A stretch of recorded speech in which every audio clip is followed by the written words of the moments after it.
পরিচিত মানুষ যখন অপরিচিত হয়ে যায়, একসময় রায়হানের চারপাশে ছিল ভিড়। হাসি, আড্ডা, কোলাহল সবই তার জীবনের অংশ ছিল। যাদের সঙ্গে সকাল শুরু হতো, রাত শেষ হতো, আজ তারা নেই, কেউ নেই পাশে। রায়হান একা নয়, শুধু নীরব হয়ে গেছে, কারণ সে বুঝেছে মানুষ যখন প্রয়োজন শেষ করে তখন সম্পর্কের দরজাও বন্ধ করে দেয়। কয়েক বছর আগে তার জীবন ছিল রঙিন, ভালো চাকরি, ভালো বন্ধু, আর পাশে ছিল হাসি। কিন্তু হঠাৎ এক দুর্ঘটনায় চাকরি হারাল, যেন জীবনের রংটা একদিনেই ফিকে হয়ে গেল। সেদিনই বুঝল, যাদের মনে করত নিজের, তারা আসলে সময়ের। রায়হান প্রথমে ভাবল হয়তো সবাই ব্যস্ত। সে ফোন করত, কেউ রিসিভ করত না, মেসেজ দিত, কিন্তু রিপ্লাই আসত সিন হয়ে।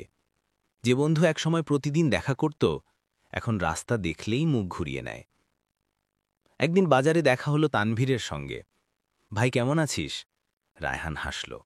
তানভীর বলল, ভালো আছি, ব্যস্ত আছি। শুধু এই দুই শব্দে ভেঙে গেল বছরের সম্পর্ক। যেন চোখের সামনে মানুষটা অপরিচিত হয়ে গেল। বাসায় ফিরে রায়হান আয়নায় তাকাল। নিজের মুখটা চিনতে পারল না। আগে যেখানে হাসি ছিল, আজ আছে একরাশ ক্লান্তি, অভিমান, হতাশা। নিজের সঙ্গে নিজেই বলল, আমি কেমন করে এমন হলাম? এক রাতে চুপচাপ জানালার পাশে বসেছিল। আকাশে পূর্ণ চাঁদ, তবুও মনে অন্ধকার। হঠাৎ মনে পড়ল এক বাক্য, পরিচিত মানুষ যদি অপরিচিতের মতো ব্যবহার করে, বুঝি নিও তার কাছে তোমার প্রয়োজন শেষ। মনে হলো এই কথাটাই তার জীবনের গল্প।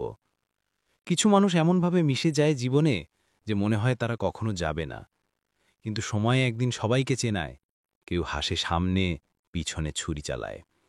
কেউ ভালোবাসা দেখায়, কিন্তু মনে রাখে শুধু লাভ ক্ষতি। রায়হান এখন খুব কম কথা বলে, কারণ সে বুঝেছে সব গান শুনতে নয়, কিছু গান শুধু কৌতূহল বোঝে, কষ্ট নয়।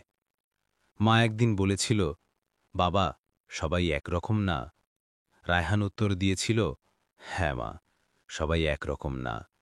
কেউ প্রয়োজনের সময় পাশে থাকে, আর কেউ প্রয়োজন ফুরালেই দূরে সরে যায়। একদিন পুরনো বন্ধুর কল এলো, বলল, ভাই একটু টাকা দরকার, সাহায্য করবি? রায়হান তখনও বিশ্বাস করত বন্ধুত্বে। টাকা দিল, কিন্তু তারপর ফোন, বার্তা সব বন্ধ। যেন সাহায্য করাই ছিল সম্পর্ক ভাঙার কারণ। সময় যত যাচ্ছে, রায়হান ততই বদলাচ্ছে। এখন সে আর কারো জন্য কাঁদে না, কারণ সে শিখেছে মানুষের উপর বেশি আশা মানে নিজের কষ্ট বাড়ানো। একদিন মসজিদে বসেছিল। ইমাম সাহেব বললেন, মানুষ যদি তোমাকে ভুলেও যায়, আল্লাহ কখনো ভোলে না। রায়হান তখন প্রথমবার শান্তি পেল।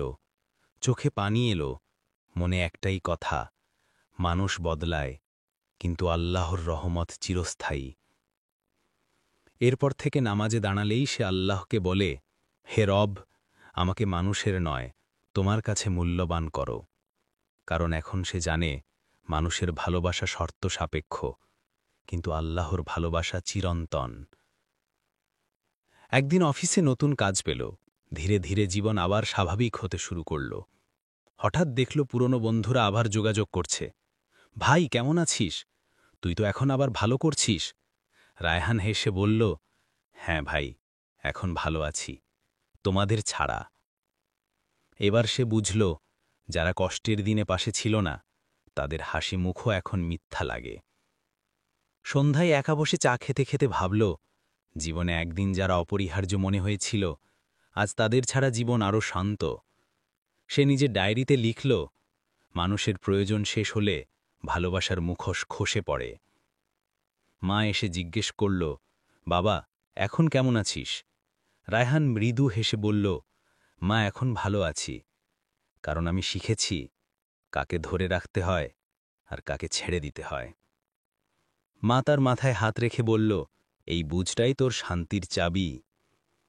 একদিন তানভীর আবার ফোন দিল, ভাই একটু চাকরির ব্যবস্থা করে দিস। রায়হান বলল, ভাই আমি চেষ্টা করব, কিন্তু তুই এখন কেমন আছিস? ও বলল, আগের মতো না ভাই, সবাই দূরে সরে গেছে।